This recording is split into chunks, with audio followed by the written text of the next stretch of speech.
ونؤمن به ونتوكل عليه ونعوذ بالله من شرور أنفسنا ومن سيئات أعمالنا من يهده الله فلا مضل له ومن يضلله فلا هادي له وأشهد أن لا إله إلا الله وحده لا شريك له وأشهد أن محمدًا عبده ورسوله أما بعد فأعوذ بالله من الشيطان الرجيم بسم الله الرحمن الرحيم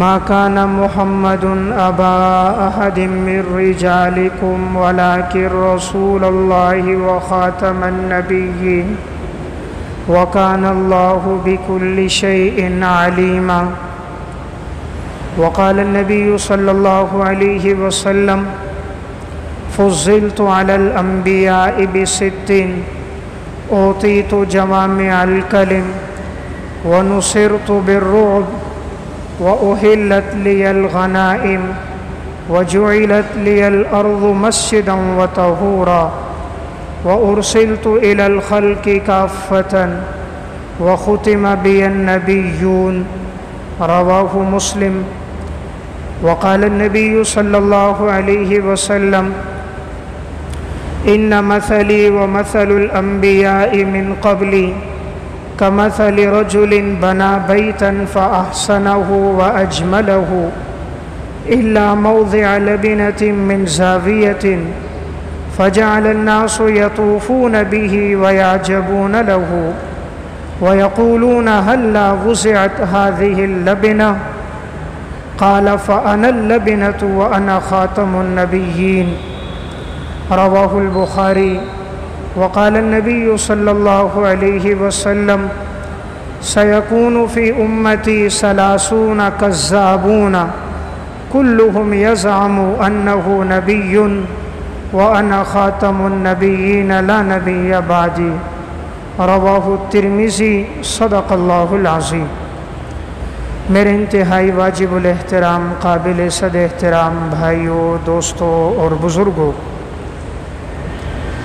آج 3 ستمبر 2021 عیسوی ہے اور اسی مہینے کی 7 ستمبر کی جو تاریخ ہے، اس تاریخ میں 7 ستمبر 1974 عیسوی کو پاکستان کی قومی عدالت کی طرف سے قادیانیوں کو غیر مسلم اقلیت قرار دیا گیا اور آپ صلی اللہ علیہ وسلم کے آخری نبی ہونے کو صراحت کے ساتھ بیان کیا گیا۔ رسول اللہ صلی اللہ علیہ وسلم آخری پیغمبر ہیں۔ تمام مسلمانوں کا یہ اجماعی اور متفقہ عقیدہ ہے کہ انبیاء علیہ السلام کا جو سلسلہ حضرت آدم علیہ السلام سے شروع ہوا تھا، وہ جناب رسول اللہ صلی اللہ علیہ وسلم پر جا کر مکمل ہو گیا۔ آپ صلی اللہ علیہ وسلم کے بعد کوئی شخص بھی اگر نبوت کا دعویٰ کرتا ہے تو وہ شخص جھوٹا ہے۔ حضور آخری پیغمبر ہیں، اللہ نے آپ پر نبوت کے سلسلے کو ختم کر دیا، آپ کے بعد کوئی نیا نبی نہیں آئے گا، اور جو شخص نبوت کا دعویٰ کرے گا وہ دائرہ اسلام سے خارج ہوگا۔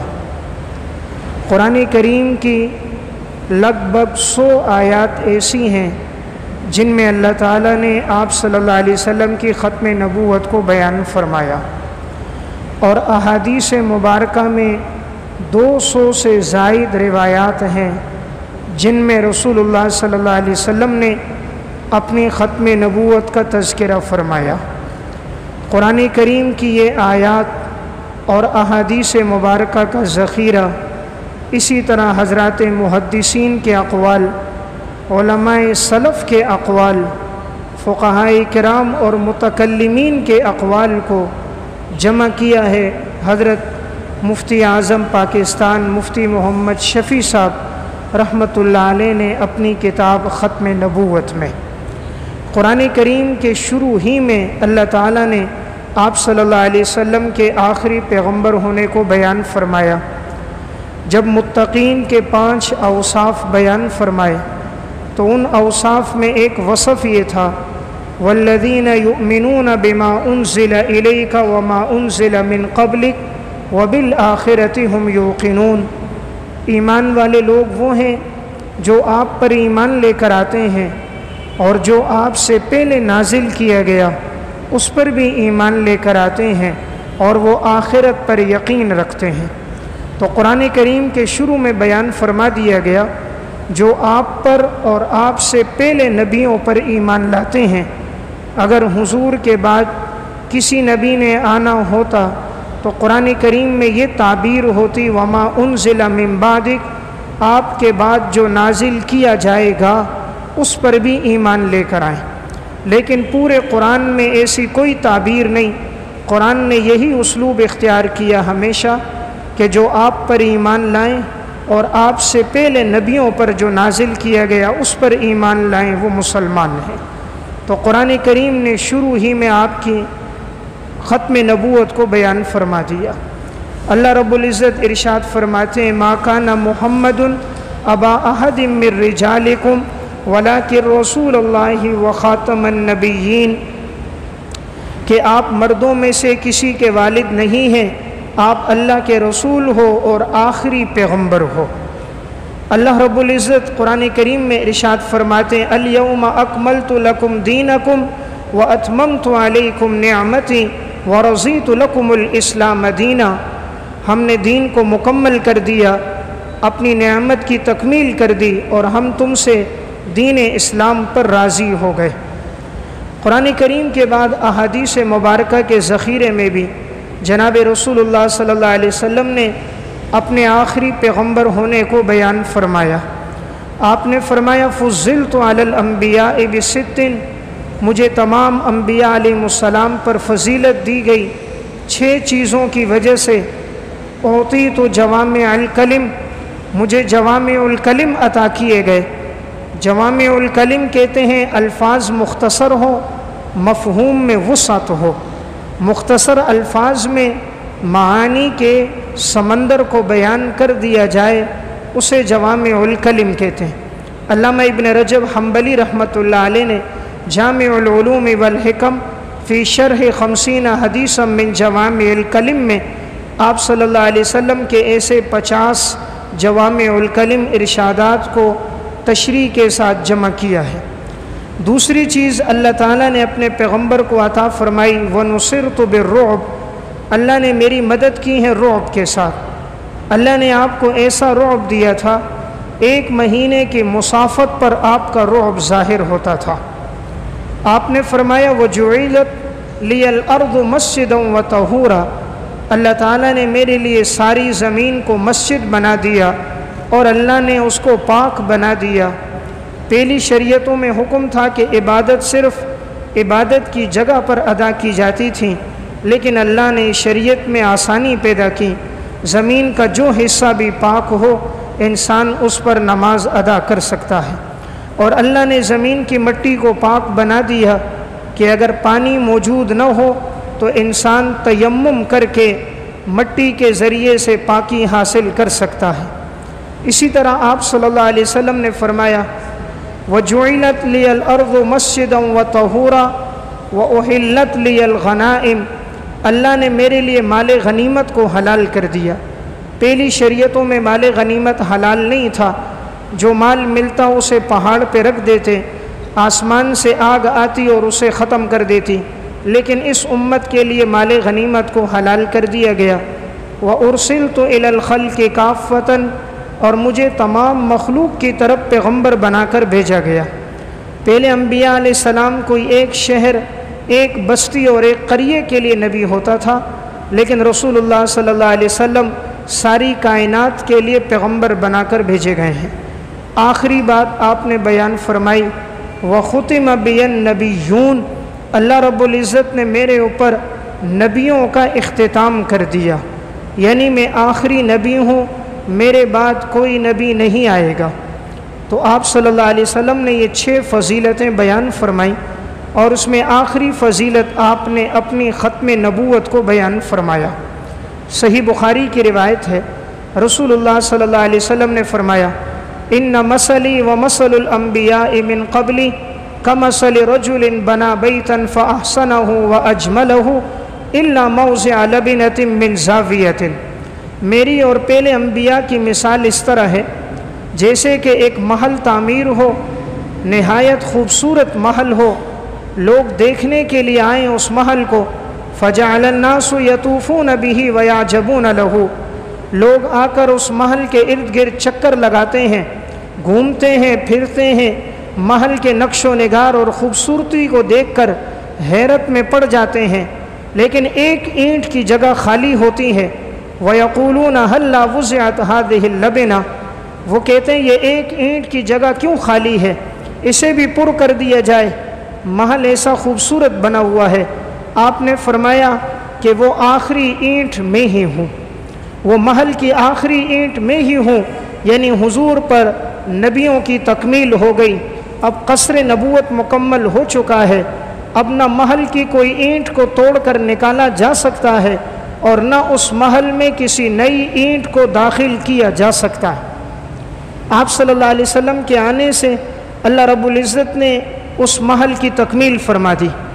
رسول اللہ صلی اللہ علیہ وسلم نے فرمایا، سنن ترمذی کی روایت ہے، سیکون فی امتی 30 کذابون، میری امت کے اندر 30 جھوٹے آدمی آئیں گے، کلہم یزعم انہ نبی، ہر جھوٹا یہ گمان کرے گا کہ میں نبی ہوں۔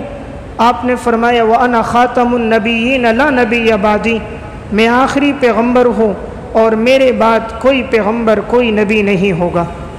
صحیح مسلم کی روایت میں رسول اللہ صلی اللہ علیہ وسلم نے کذابون کے ساتھ دجالون کی صراحت فرمائی کہ وہ 30 کے 30 جھوٹے آدمی ہوں گے کہ جو نبوت کا دعویٰ کریں گے۔ آپ کی یہ پیشن گوئی تھی اور ہر دور میں ایسے جھوٹے آتے رہے۔ خود جناب رسول اللہ صلی اللہ علیہ وسلم کے زمانے میں 2 جھوٹے آدمیوں نے نبوت کا دعویٰ کیا تھا، ایک اسود عنسی اور دوسرا مسیلمہ کذاب۔ یہ جھوٹوں کا سلسلہ چلتا رہا، یہاں تک کہ ایک بڑا جھوٹا آیا غلام احمد قادیانی، جس نے آ کر نبوت کا دعویٰ کیا اور کہا میں نبی ہوں۔ آپ نے جو پیشن گوئی کی تھی یہ جھوٹے آئیں گے، تو انہی جھوٹوں میں ایک غلام احمد قادیانی بھی جھوٹا لعین بدبخت تھا، کذاب اور دجال تھا، جس نے دعویٰ کیا تھا کہ میں نبی ہوں۔ تو حضور کے بعد کوئی بھی شخص اگر یہ دعویٰ کرے گا تو وہ شخص دائرہ اسلام سے خارج ہوگا۔ پھر علماء کرام کا متفقہ فیصلہ اس کے کفر پر آیا کہ جو اسے نبی مانے گا وہ دائرہ اسلام سے خارج ہے۔ تو پھر 2 تحریکیں چلی، ایک 1953 کی تحریک اور دوسری پھر 1974 کی تحریک، اور وہ تحریک اسی مہینے کی 7 تاریخ کو یعنی 7 ستمبر کو یہ تحریک مکمل ہوئی الحمدللہ، اور پاکستان کی ایک قومی عدالت کے ذریعے سے یہ فیصلہ متفقہ سامنے آ گیا کہ غلام احمد قادیانی اور اس کے ماننے والے دائرہ اسلام سے خارج ہیں، کہ جو بھی اسے پیغمبر مانے گا وہ مسلمان نہیں ہوگا۔ آج کے بعد ان کی عبادت گاہ کا نام مسجد نہیں ہوگا، آج کے بعد انہیں مسلمانوں کے قبرستان میں دفن نہیں کیا جائے گا، وہ اسلامی اصطلاحات اور شعائر کو نہیں اپنائیں گے۔ تو یہ عقیدہ ختم نبوت یہ ہر مسلمان کے ایمان کا حصہ ہے۔ سب سے پہلا اجماع امت کا جس مسئلے پر ہوا ہے وہ ختم نبوت پر ہوا۔ آپ صلی اللہ علیہ وسلم کے دنیا سے جانے کے بعد حضرت ابو بکر صدیق رضی اللہ تعالیٰ عنہ کے دور میں سب صحابہ کا اس پر اتفاق ہوا کہ مسیلمہ کذاب نے جو نبوت کا دعویٰ کیا ہے اس کے خلاف جنگ کی جائے، اور پھر صحابہ اکرام کا ایک لشکر اس کے خلاف گیا۔ آپ صلی اللہ علیہ وسلم کے دور میں بھی یہ بدبخت آیا تھا مسیلمہ کذاب، حضور سے کہنے لگا کہ آپ مجھے اپنی نبوت میں شریک کر دیں کہ آپ کے بعد میں بھی نبی ہوں۔ آپ صلی اللہ علیہ وسلم کے ہاتھ میں ایک چھڑی تھی، آپ نے فرمایا اگر تو یہ کہے کہ مجھے اس چھڑی میں شریک کر دو، میں تجھے اس چھڑی میں شریک نہیں کرتا، چہ جائے کہ تو نبوت میں میرا شریک ہو، یعنی میرے بعد کوئی نبی نہیں کہ تو نبوت میں میرے ساتھ شراکت کا تو حصہ رکھے۔ حضور کے دور میں جو اسود عنسی نے دعویٰ کیا آپ صلی اللہ علیہ وسلم کی خواہش تھی اس بدبخت کو قتل کیا جائے، تو صحابی رسول حضرت فیروز دیلمی رضی اللہ تعالیٰ عنہ نے اسے قتل کیا۔ آپ صلی اللہ علیہ وسلم کو خبر پہنچی، آپ دنیا سے جانے کا وقت تھا، آپ خوش ہو گئے، فرمایا فیروز تو کامیاب ہو گیا۔ حضور کے دور میں دوسرا بدبخت مسیلمہ کذاب تھا۔ جب حضور دنیا سے پردہ فرما گئے اور اس کے ماننے والوں کی تعداد بڑھتی گئی، 40,000 کے لگ بھگ لوگوں کو اس نے اپنی دعوت میں شریک کر دیا، تو حضرت ابو بکر صدیق رضی اللہ تعالیٰ عنہ نے لشکر بھیجا۔ پہلے لشکر حضرت عکرمہ، پھر شرحبیل ابن حسنہ اور پھر خالد بن ولید رضی اللہ تعالیٰ عنہ لشکر لے کر گئے۔ مسلمان لشکر کی تعداد 12,000 کے قریب تھی، اور پھر جب مسلمہ سے جنگ ہوئی، اس جنگ کے دوران 750 قراء صحابہ شہید ہوئے، یعنی وہ صحابہ اکرام جو سب کے سب قرآن کریم کے قاری اور حافظ تھے۔ حضور کے پورے دور خلافت میں 259 صحابہ نے دین کے لیے قربانیاں دیں، لیکن جب ختم نبوت کا مسئلہ آیا تو 700 صحابہ نے قربانیاں دی، اور 700 کے 700 قراء صحابہ اکرام تھے۔ جب اتنی بڑی تعداد شہید ہوئی تو حضرت عمر رضی اللہ تعالیٰ عنہ نے پھر مشورہ دیا تھا کہ قرآن کریم کو ایک کتابی شکل میں جمع کر دیا جائے، کہیں ایسا نہ ہو صحابہ کی شہادتیں ہوتی رہیں اور آنے والی امت تک قرآن نہ پہنچ سکے۔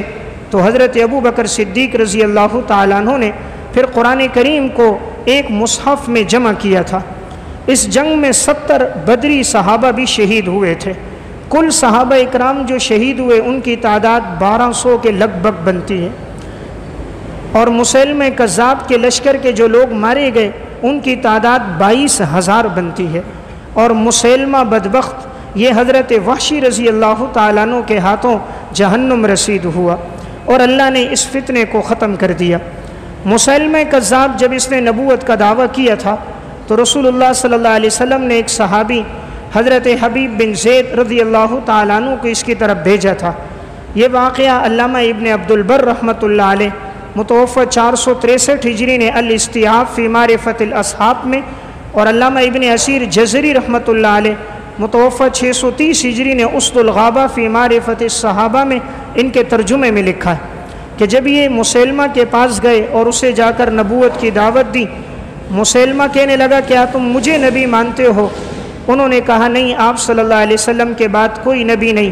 اس بدبخت نے اپنے کارندوں سے کہا اس کے ایک ایک عضو کو کاٹ دیا جائے، تو حضرت حبیب بن زید رضی اللہ تعالیٰ عنہ کو ایک ایک عضو کو کاٹا گیا، لیکن ہر مرتبہ ان کی زبان پر ایک ہی جملہ تھا کہ میں حضور کے بعد کسی کو نبی نہیں مانتا، یہاں تک کہ بڑی بے دردی کے ساتھ حضرت حبیب بن زید رضی اللہ تعالیٰ عنہ کو شہید کر دیا۔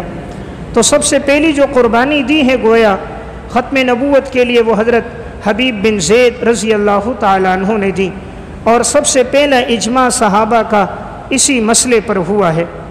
اسود عنسی جس نے نبوت کا دعویٰ کیا تھا، اس دور کے اندر ایک بڑے تابعی گزرے ہیں عبداللہ بن صوب، جو ابو مسلم خولانی کے نام سے مشہور تھے۔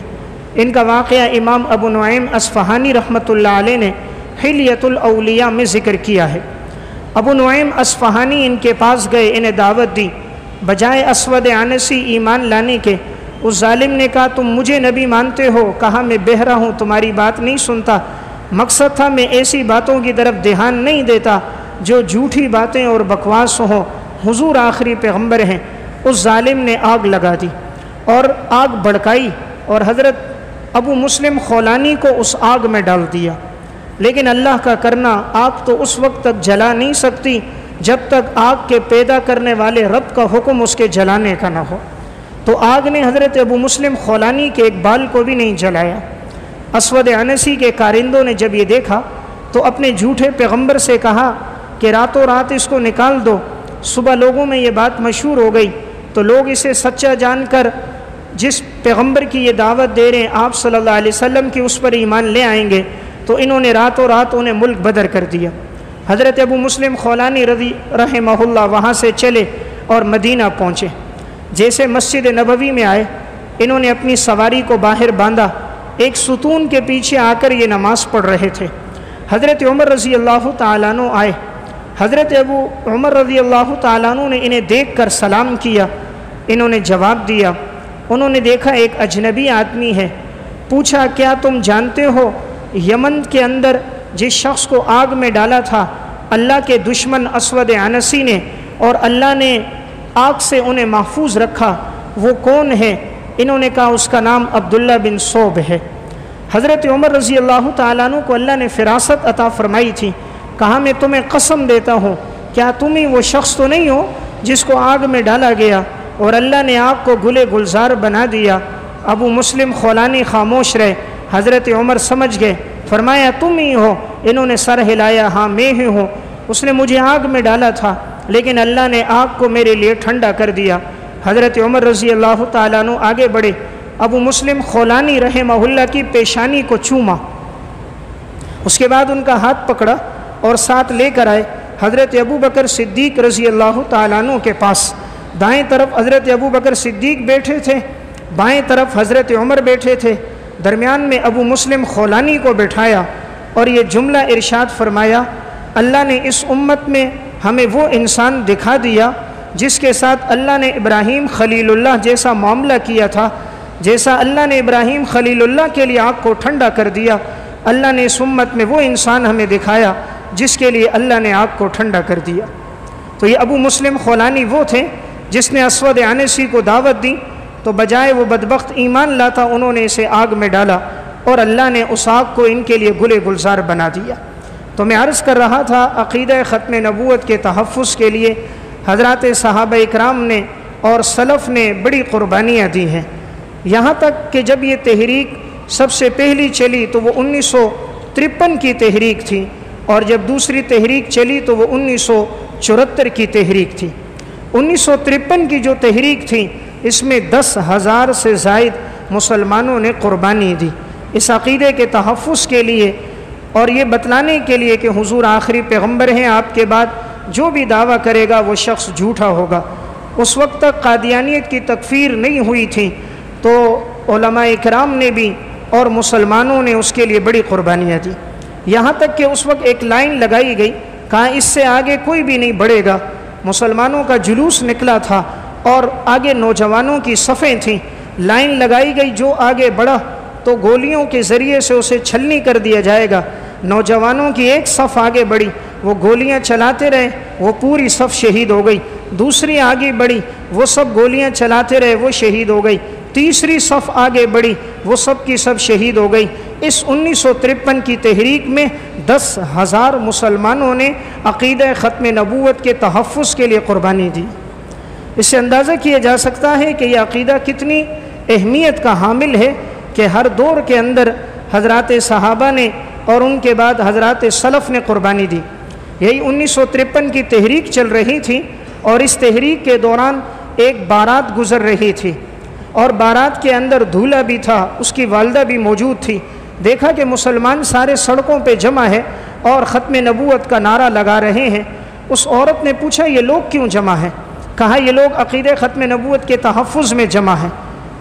تو اس نے اپنے بیٹے کو بلایا اور اپنے بیٹے کے دونوں بٹن سامنے کے کھولے، اور بیٹے کے بٹن کھولنے کے بعد اس ماں نے اپنے بیٹے سے کہا جا بیٹا، یہ نوجوان آپ صلی اللہ علیہ وسلم کے ناموس کے لیے قربان ہو رہے ہیں، تو بھی آگے بڑھ، سینے پر گولی کھا، تاکہ کل قیامت کا دن ہو، تیرا نکاح حور عین کے ساتھ ہو اور تیری بارات میں امام الانبیاء موجود ہو۔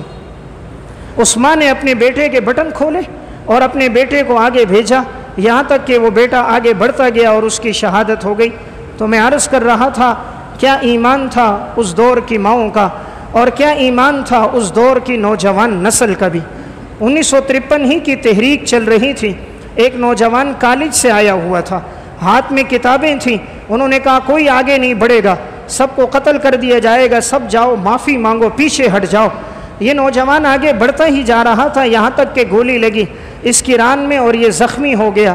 تو اب جب اسے پولیس والے اٹھا کر لے جانے لگے، اس نے ان سے کہا او اللہ کے بندو، گولی مارنی ہے اس سینے میں مارو جس سینے میں عشق رسول ہے، جس سینے میں محبت رسول ہے۔ بٹن کھول کر کہا یہاں گولی مارو، یہاں گولی نہ مارو۔ اس نے کہا تم تو پڑھنے والے تھے. کہا ساری زندگی پڑھتا رہا, آج عمل کا دن آیا ہے. ساری زندگی تعلیم کا دن تھا, آج عمل کا دن آیا ہے, اس لیے میں آگے بڑھا ہوں. یہی 1953 کی تحریک تھی. 80 سال کا بوڑھا باپ, 5 سال کا بیٹا اپنے کندھے کے اوپر اپنے بیٹے کو بٹھایا ہوا ہے. 80 سال کا بوڑھا باپ نعرہ لگاتا تھا ختم نبوت, 5 سال کا بیٹا کہتا تھا زندہ باد. باپ کہتا تھا ختم نبوت, 5 سال کا بیٹا کہتا تھا زندہ باد. آگے بڑھتے ہی جا رہے تھے, یہاں تک کہ گولیاں چلیں. 80 سال کا بوڑھا بھی شہید ہو گیا, 5 سال کا بیٹا بھی شہید ہو گیا. اس عقیدے کے تحفظ کے لیے مسلمانوں نے بڑی قربانیاں دی ہیں. یہی 1953 کی تحریک تھی. اس تحریک کے دوران ختم نبوت کے شاعر سید محمد امین گیلانی رحمۃ اللہ علیہ گرفتار کر دیے گئے. علماء کو گرفتار کر کے مختلف جیلوں میں ڈالا گیا تھا. ان میں یہ شاعر ختم نبوت سید امین گیلانی بھی تھے. انہیں جیل میں ڈال دیا گیا, ظلم و ستم ہوتا رہا. ایک عرصے کے بعد جب ان کی والدہ ان سے ملنے کے لیے آئی تھیں تو جیسے ہی اندر گئیں تو والدہ نے اپنے بیٹے کو دیکھا. کافی عرصے کے بعد دیکھا تو والدہ کی آنکھوں سے آنسو بہنے لگ گئے. سید امین گیلانی کہتے میری اہلیہ بھی ساتھ آئی تھی اور میرا بیٹا سلمان گیلانی بھی تھا. جب والدہ نے مجھے دیکھا ہتھ کڑیوں کے اندر, بیڑیوں کے اندر, ماں تو ماں ہے, آنکھوں سے آنسو بہنے لگ گئے. جیل سپریڈنٹ نے ایک معافی نامہ آگے بڑھایا, کاغذ. کہا اماں جی روتی کیوں ہو, اس پہ دستخط کر دو, اپنے بیٹے سے دستخط کرا دو, ابھی ہتھ کڑیاں کھول کے تمہارے ساتھ انہیں بھجوا دوں گا. اس اماں نے بیٹے سے پوچھا یہ کس چیز کا کاغذ ہے؟ بیٹے نے کہا اماں جی یہ معافی نامہ ہے کہ اس کا مقصد ہے کہ آپ دستخط کر دو کہ ہم جو تحریک میں شریک ہوئے ہم سے غلطی ہو گئی, آئندہ کسی تحریک میں شریک نہیں ہوں گے, ابھی چھوڑ دیں گے. حضرت سید امین گیلانی کی بوڑھی والدہ تھی, آگے بڑھی, جیل سپریڈنٹ کو گریبان سے پکڑا اور دونوں ہاتھوں سے پکڑ کر جھنجھوڑا. کہا میرا یہ رونا فطرتی رونا ہے, میں ماں ہوں اس وجہ سے رو رہی ہوں. اللہ کی قسم 10 بیٹے ہوں آپ صلی اللہ علیہ وسلم کی ناموس پہ سب کے سب قربان کر دوں گی. 10 بیٹے ہوں سب کے سب قربان کر دوں گی. رو رہی اس لیے ہوں کہ ماں ہوں. عرصہ دراز ہو گیا بیٹے کا چہرہ نہیں دیکھا تھا, اپنے پوتے کو دیکھتی ہوں اور پھر اپنا بیٹا نظر نہیں آتا. گھر کی اداسی اور ویرانی سامنے آتی ہے اس لیے پریشان ہو گئی, ورنہ 1 نہیں 10 بیٹے قربان کر دوں گی. میں عرض کر رہا تھا عقیدہ ختم نبوت کے تحفظ کے لیے حضرات علماء نے, سلف نے, مسلمانوں نے بڑی قربانیاں دی. یہی 1953 کی تحریک چل رہی ہے. تحریک کے اندر کرفیو لگا دیا گیا, کوئی آدمی باہر نہیں نکلے گا, کوئی آدمی مسجد میں نہیں جائے گا, کوئی یہ نعرہ نہیں لگائے گا. جو نعرہ لگاتا اسے گرفتار کر دیتے, جو نعرہ لگاتا اسے چھلنی کر دیتے. مسجد میں داخلہ منع کر دیا گیا. یہاں تک کہ نماز کا ٹائم ہوا, آذان دینے کے لیے ایک آگے بڑھا. تذکرہ مجاہدین ختم نبوت میں واقعہ ہے. ایک آگے بڑھا, اس نے کہا آذان تو میں دوں گا, اللہ اکبر کہا, وہاں سے گولی چلی, وہ شہید ہو گیا. دوسرا آگے بڑھا, اس نے اشہد ان لا الہ الا اللہ, اشہد ان لا الہ الا اللہ کہا, گولی چلی, وہ شہید ہو گیا. تیسرا آگے بڑھا, اشہد ان محمد رسول اللہ, اشہد ان محمد رسول اللہ کہا, گولی چلی, تیسرا شہید ہو گیا. چوتھا آگے بڑھا, حی علی الصلاۃ, حی علی الصلاۃ کی صدا لگائی, گولیاں چلی, وہ شہید ہو گیا. پانچواں آگے بڑھا, حی علی الفلاح, حی علی الفلاح کی صدا لگائی, گولیاں چلی, وہ شہید ہو گیا. چھٹا آگے بڑھا, اللہ اکبر کی صدا لگائی, گولیاں چلی, وہ شہید ہو گیا. ساتواں آگے بڑھا, انگلیاں دی ہیں کانوں میں دینے لگا, گولی چلی, وہ شہید. آٹھواں آگے بڑھا, آخری جملے کو مکمل کرنے کے لیے گولی چلی, وہ شہید. نواں آگے بڑھا, لا الہ الا اللہ کہا, گولی چلی, 9 کے 9 شہید ہو گئے. لیکن آذان کی انہوں نے تکمیل کر دی. انہوں نے بتا دیا دین کے لیے جو قربانی دینی پڑی مسلمان اس کے لیے تیار ہوتا ہے. تو میں عرض کر رہا تھا کیا ایمان تھا, ایک آذان کو مکمل کرنے کے لیے 9 آدمیوں نے اپنی جان کی قربانی دی ہے. تو یہی ستمبر کا مہینہ تھا کہ 7 ستمبر میں قومی اسمبلی سے قادیانیت کی تکفیر ہوئی اور یہ متفقہ عقیدہ سامنے آیا, حضور کے بعد جو کسی کو نبی مانے گا وہ دائرہ اسلام سے خارج ہوگا. تو آپ صلی اللہ علیہ وسلم آخری پیغمبر ہیں, آپ کے بعد کسی نبی نے نہیں آنا. اسی کے لیے حضرات سلف نے, علماء نے اور مسلمانوں نے اسی عقیدے کے تحفظ کے لیے ہر دور میں قربانیاں دی ہیں. تذکرہ مجاہدین ختم نبوت میں واقعہ ہے, ایک مستری تھا, برکت علی اس کا نام تھا, لوہار بھی تھا. تو وہ اپنے آلات تیز کر رہا تھا. کہیں سے قادیانی مبلغ آ گیا اور آ کر اسے تبلیغ کرنے لگا کہ غلام احمد قادیانی اللہ کا نبی ہے، تم اسے بھی نبی مانو۔ دعوت دیتا رہا ان کو، یہ اپنی کلہاڑی تیز کر رہے تھے، یہاں تک کہ اس نے اس کی گردن پہ کلہاڑی رکھی اور کہا یہ کہ غلام احمد قادیانی جھوٹا ہے۔ اس نے کہا غلام احمد قادیانی جھوٹا ہے، کہا کہ اس پر اللہ کی لعنت ہو۔ اس نے کہا اس پر اللہ کی لعنت ہو۔ کہا کہ وہ جھوٹا کذاب دجال ہے۔ اس نے کہا وہ جھوٹا کذاب اور دجال ہے۔ پھر اس شخص نے اس کے ہاتھ میں کلہاڑی دی، کہا اب میری گردن پہ رکھ اور مجھ سے یہ کہ تو کہے کہ محمد رسول اللہ صلی اللہ علیہ وسلم معاذ اللہ کذاب اور دجال ہیں۔ کہا اللہ کی قسم ایک ایک بوٹی کاٹ دے گا، زبان سے نہیں نکلے گا، تو بھی جھوٹا ہے، تیرا پیغمبر بھی جھوٹا ہے۔ اس لیے تو موت کے ڈر سے تو نے اپنے پیغمبر کو جھوٹا کہنا شروع کر دیا، تو نے اسی کو دجال اور کذاب کہنا شروع کر دیا۔ ہم بھی سچے، ہمارا پیغمبر بھی سچا، ایک ایک بوٹی جدا کر دے گا۔ کہا اللہ کی قسم زبان سے ایک حرف نہیں نکلے گا۔ جو حضور پر پہلے ایمان تھا ختم نبوت پر، کلہاڑی دیکھنے کے بعد مضبوط تو ہوگا، کم نہیں ہوگا۔ تو میں عرض کر رہا تھا عقیدہ ختم نبوت کا تحفظ یہ ہر مسلمان کے ایمان کا حصہ ہے، یہ ہمیں بات معلوم ہونی چاہیے۔ بعض نادان اس بات کو سمجھتے نہیں، وہ کہتے ہیں کوئی حرج کی بات نہیں، قادیانی ہے، کوئی مسئلہ نہیں اگر آدمی قادیانی ہو جائے، چیک لے کر قادیانی ہو جاتے ہیں، عورت کی خاطر قادیانی ہو جاتے ہیں، کوئی باہر کا ویزا تھما دے، امریکہ یورپ برطانیہ کا قادیانی ہو جاتے ہیں، کوئی اگر فرمائش کر دے اتنی دولت دے دوں گا، عقیدے کو چھوڑ دیتے ہیں۔ عقیدے کا کبھی سودا نہیں کرنا۔ سب سے بڑی نعمت ایمان کی نعمت ہے، سب سے بڑی دولت ایمان کی دولت ہے۔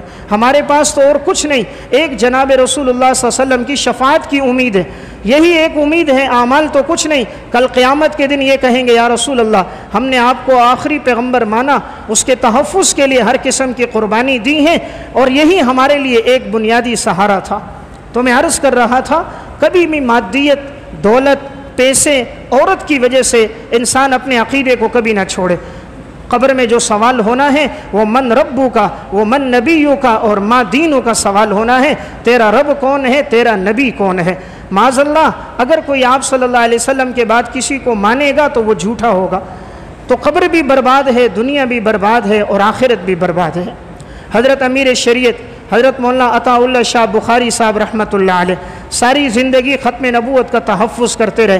فرماتے تھے عطا اللہ کی آدھی زندگی جیل میں گزر گئی، آدھی زندگی ریل میں گزر گئی، آدھی زندگی جیل میں گزر گئی، آدھی ریل میں گزر گئی۔ ایک قریے میں جا کر دعوت دیتے، دوسرے علاقے میں، تیسرے علاقے میں، سب لوگوں میں ختم نبوت کے عقیدے کو جنہوں نے معجزن کیا، لوگوں کے دلوں میں ایمان کی حرارت کو، شمع کو جس نے جلایا، وہ امیر شریعت حضرت مولانا عطا اللہ شاہ بخاری صاحب رحمۃ اللہ علیہ تھے۔ اللہ تعالیٰ نے ان کے ایمان میں بڑی تقویت رکھی تھی۔ حضرت مولانا عبید اللہ درخواستی صاحب رحمۃ اللہ علیہ فرماتے میں عمرے کے لیے گیا، میں مدینہ میں تھا، مجھے خواب میں رسول اللہ صلی اللہ علیہ وسلم کی زیارت ہوئی۔ آپ صلی اللہ علیہ وسلم نے مجھے فرمایا عبید اللہ جس وقت تو پاکستان جائے گا، حضرت عبداللہ درخواستی سے کہا وہاں جا کر میرے بیٹے کو میرا سلام کہنا۔ حضرت فرماتے میں نے پوچھا یا رسول اللہ آپ کا بیٹا کون ہے؟ فرمایا میرا بیٹا عطا اللہ شاہ بخاری ہے۔ حضرت کہتے میں پاکستان آیا، جب امیر شریعت مولانا عطا اللہ شاہ بخاری رحمۃ اللہ علیہ کو میں نے یہ واقعہ سنایا، حضرت رونے لگ گئے خوشی میں، کہا حضور نے مجھے اپنا بیٹا کہا ہے، ساری زندگی اس کے تحفظ کے لیے قربانیاں دیتے رہے۔ بڑی قربانیاں دی ہیں حضرات صحابہ نے، حضرات سلف نے، اور حضرات علماء کرام نے۔ حضرت مولانا قاضی احسان احمد شجاع آبادی رحمۃ اللہ علیہ 1953 ہی کی تحریک ہے، بیٹے کا انتقال ہو گیا، کلکتہ میں تھے، جنازے میں شرکت نہ ہو سکی۔ جب والد کا انتقال ہوا تو انہیں جیل میں ڈالا ہوا تھا، انہوں نے کہا مجھے والد کے جنازے میں تو شرکت کے لیے جانے دو۔ انہوں نے معافی نامہ پیش کر دیا کہ یہ لکھو کہ مجھ سے غلطی ہو گئی، معافی مانگتا ہوں، آئندہ تحریک میں شریک نہیں ہوں گا، ابھی تمہیں چھوڑ دیا جائے گا۔ انہوں نے کہا میں نے آپ صلی اللہ علیہ وسلم کو آخری پیغمبر مانا ہے، جنازے میں شرکت کرنا ثواب کی بات ہے، لیکن میں کبھی بھی حضور کی شفاعت سے محروم نہیں ہونا چاہتا کہ میں معافی نامے پر دستخط کر دوں۔ نہیں دستخط کیا اور والد کے جنازے میں شرکت نہ کر سکے، نہ بیٹے کے جنازے میں شریک ہو سکے اور نہ اپنے والد کے جنازے میں شریک ہو سکے۔ حضرت مولانا غلام غوث ہزاروی صاحب رحمۃ اللہ علیہ بڑی قربانیاں دی ہیں انہوں نے۔ مردان کے اندر ایک شخص تھا، عجب خان اس کا نام تھا، وہ غلام احمد قادیانی کا متبع تھا، اور وہ بدبخت اس پر ایمان لایا تھا۔ جو غلام احمد قادیانی کو کچھ کہتا تو اسے مارنے کے لیے تل جاتا. ہر وقت اس کے ہاتھ میں پستول ہوتی کہ جو قادیانی کو نبی نہیں مانے گا میں اسے مار دوں گا. مولا غلام غوث ہزاروی رحمہ اللہ کو پتہ چلا, فرمایا کہ میں مردان جاتا ہوں. مردان پہنچے, مردان کی جامع مسجد میں گئے, ممبر پر بیٹھے اور دو اپنے گریبان کو کھولا اور کہا میں آپ صلی اللہ علیہ وسلم کو آخری پیغمبر مانتا ہوں. حضور کے بعد جو نبوت کا دعویٰ کرے گا وہ جھوٹا ہے. کہا غلام احمد قادیانی کذاب ہے, دجال ہے, لعین ہے, کل بھی جھوٹا تھا, آج بھی جھوٹا ہے, قیامت کی صبح تک جھوٹا ہوگا. جس نے گولی مارنی ہے وہ آ کر غلام غوث ہزاروی کو گولی مارے. کیا مجال تھی اس وقت وہ کھڑا ہوتا, حالانکہ پستول ساتھ لے کر آیا تھا, لیکن اللہ نے ایمان والوں کو بڑی تقویت دی ہوتی ہے. کفر پہ چلنے والے بزدل ہوتے ہیں, حضور سے محبت رکھنے والے ایمان کے بڑے طاقتور ہوتے ہیں. یہی مولانا غلام غوث ہزاروی ایک بیٹا تھا, ایک ہی بیٹا, زین العابدین اکلوتا بیٹا تھا. مولانا غلام غوث ہزاروی رحمۃ اللہ علیہ کو پتہ چلا, اس وقت بالاکوٹ کے اندر ایک قادیانی مناظر آیا اللہ دتا, اور وہ لوگوں کا عقیدہ خراب کر رہا تھا, لوگوں کو قادیانی بنا رہا تھا. حضرت کا یہ بیٹا بڑا بیمار تھا. حضرت کو جیسے پتہ چلا کتابیں اٹھائیں, کندھے پر رکھیں, مناظرہ کرنے کے لیے چلے گئے. اسٹیشن پر پہنچے, پیچھے سے ایک دوڑتا ہوا آیا, خبر دی حضرت آپ کا اکلوتا بیٹا, ایک ہی بیٹا زین العابدین, اس کا انتقال ہو گیا, گھر لوٹ کر آئیے, بیٹے کا جنازہ پڑھیے. حضرت نے ایک جملہ کہا, فرمایا بیٹے کا جنازہ پڑھنا فرض کفایہ ہے, محمد الرسول اللہ کے دین کی رکھوالی کرنا فرض عین ہے, اور میں فرض عین کی تکمیل کے لیے جا رہا ہوں. میرے رشتہ داروں سے کہہ دینا اسے غسل دے دو, کفن دے دو, اس کی نماز جنازہ پڑھ لو. وہیں سے آگے گئے, قادیانی مناظر سے مناظرہ کیا اور اللہ نے فتح عطا فرمائی اور اس مناظر کو وہاں سے بھگایا. میں عرض کر رہا تھا علماء کرام نے اس عقیدے کے تحفظ کے لیے مسلمانوں نے بڑی قربانیاں دی ہیں. اس لیے ختم نبوت کا عقیدہ ہر مسلمان کے ایمان کا عقیدہ ہے, ہر مسلمان کا جزء ایمان ہے کہ آپ صلی اللہ علیہ وسلم آخری پیغمبر ہیں. آپ کے بعد جو کسی بھی قسم کی نبوت کا دعویٰ کرے گا وہ کذاب اور دجال اور جھوٹا ہوگا. یہی 1953 کی تحریک چلتی ہے ختم نبوت کی, اور ایک نوجوان آگے بڑھتا ہے, نعرہ لگاتا ہے ختم نبوت زندہ باد. پولیس والے آتے ہیں, اسے گرفتار کر دیتے ہیں. پکڑنے کے بعد اسے مارا, اور مار کر جیسے ہی انہوں نے گاڑی میں ڈالا, 2 مکے مارے. اس نے 2 دفعہ کہا ختم نبوت زندہ باد, ختم نبوت زندہ باد. انہوں نے مکے مارنا شروع کیے, جو مکہ لگتا اس کی زبان سے ہوتا ختم نبوت زندہ باد. انہوں نے پستول کے پیچھے کا بٹ سر میں مارا, کہا ختم نبوت زندہ باد. اس کو عدالت میں لے کر گئے. قاضی نے پوچھا کیوں, کہا یہ نعرے لگا رہا ہے, چپ نہیں ہو رہا. کہا اس کو 1 سال قید. اس نے کہا ختم نبوت زندہ باد. کہا اس کے لیے 2 سال کی قید. کہا ختم نبوت زندہ باد. کہا 3 سال قید. وہ پھر کہتا ختم نبوت زندہ باد. وہ ایک سال بڑھاتا رہا, 20 سال ہو گئے. کہا 20 سال اس کو قید دے دو. اس نے پھر نعرہ لگایا ختم نبوت زندہ باد. کہا اس کو پھانسی دے دو. اس نے پھر کہا ختم نبوت زندہ باد. خوشی میں رقص کرنے لگ گیا. کہا لگتا ہے یہ مجنون اور دیوانہ ہے, چھوڑ دو اسے. اس نے پھر کہا ختم نبوت زندہ باد. یعنی مسلمانوں کا بڑا عقیدہ رہا ہے, حضور سے محبت یہ ہر مسلمان کے ایمان کا حصہ رہی. وہ سمجھتے رہے کہ ہم سال بڑھائیں گے شاید یہ پیچھے ہٹ جائے گا, وہ سال بڑھاتے رہے, وہ ہر سال پر یہ نعرہ لگاتا رہا. تو میں عرض کر رہا تھا حضرات سلف نے اور مسلمانوں نے اس عقیدے کے تحفظ کے لیے بڑی قربانیاں دی. اس لیے انسان کبھی بھی معاذ اللہ دولت, پیسے اور حرص و ہوس کی وجہ سے آپ صلی اللہ علیہ وسلم کے دامن کو نہ چھوڑے, کہ جن سے زیادہ حسین اللہ نے کائنات میں کسی کو نہیں بنایا. یہ غلام احمد قادیانی بدبخت ایک آنکھ سے کانا تھا. اس کی شکل دیکھو, کذاب اور جھوٹوں کی شکل ہے. اس کو اتنا پتہ نہیں چلتا تھا, اس کے جسم سے اتنا پانی نکلتا تھا جس طرح فائر بریگیڈ کی گاڑی ہوتی ہے. اس کو پتہ نہیں, ایک جیب میں اس کے ہوتے تھے گڑ, دوسرے جیب کے اندر اس نے رکھے ہوئے تھے استنجا سکھانے کے لیے. اس نے چھوٹے چھوٹے پتھر, تو پتہ نہیں تھا پتھر کو کبھی چبا لیتا, گڑ کے ساتھ استنجا کر لیتا. جس کو گڑ اور پتھر کا پتہ نہیں وہ دعویٰ نبوت کا کرتا ہے. جھوٹے دائیں اور بائیں جھوٹے, اس کو اپنے جوتے کا پتہ نہیں تھا, اس کے جوتے پر نشان لگایا تھا یہ دایاں جوتا یہ بایاں جوتا, اور اس نے دعویٰ کیا کہ میں نبی ہوں. نبی تو ایسا حسین ہوتا ہے جس کے چہرے کو دیکھ کر لوگ ایمان لے آتے ہیں. جناب رسول اللہ صلی اللہ علیہ وسلم جیسا اللہ نے ایسا حسن عطا فرمایا. عبداللہ ابن سلام فرماتے ہیں میں آپ صلی اللہ علیہ وسلم کے پاس آیا, میں نے کوئی سوال نہیں کیا, رسول اللہ صلی اللہ علیہ وسلم کے چہرے کو دیکھا. رأیت وجہ رسول اللہ صلی اللہ علیہ وسلم عرفت ان وجہ لیس بوجہ کذاب, میں نے چہرے کو دیکھ کر پہچان لیا ایسا حسین اور جمیل آدمی جھوٹا نہیں ہو سکتا. اللہ نے تو پیغمبر کو ایسا حسن دیا. حضرت ابو رافع فرماتے ہیں میں مشرکین کی طرف سے نمائندہ بن کر آیا, آپ صلی اللہ علیہ وسلم کے چہرے کو دیکھا, رأیت وجہ رسول اللہ صلی اللہ علیہ وسلم القی فی قلبی الاسلام, اللہ نے میرے دل میں ایمان کی محبت ڈال دی. اللہ نے اپنے پیغمبر کو ایسا حسین اور جمیل بنایا تھا کہ جن کے حسن کی قسمیں تو اللہ نے قرآن میں کھائیں, والضحیٰ واللیل اذا سجا, جن کے شہر کی قسمیں لا اقسم بہذا البلد, اور جن کی نبوت کی قسم یاسین والقرآن الحکیم انک لمن المرسلین. جب مشرکین نے کہا یہ مجنون اور دیوانے, اللہ نے قرآن اتار دیا, نون والقلم وما یسطرون ما انت بنعمت ربک بمجنون وان لک لاجرا غیر ممنون. کوئی بھی مشرک آپ صلی اللہ علیہ وسلم پر اعتراض کرتا, اللہ قرآن نازل کر کے رسول اللہ کا دفاع کرتا. اس سے اندازہ ہوتا ہے امام الانبیاء صلی اللہ علیہ وسلم کا مقام کتنا بلند و بالا ہے. تو اس لیے میں نے ایک بات یہ عرض کی کہ جو شخص بھی اگر ایسا دعویٰ کرے گا وہ جھوٹا ہے. تو آپ صلی اللہ علیہ وسلم آخری پیغمبر ہیں, آپ کی نبوت پر ایمان لانا اور لوگوں کو اس کا درس دینا اور اس عقیدے کو سمجھانا یہ ہمارے ایمان کا حصہ ہے. اللہ ہم سب کو عمل کی توفیق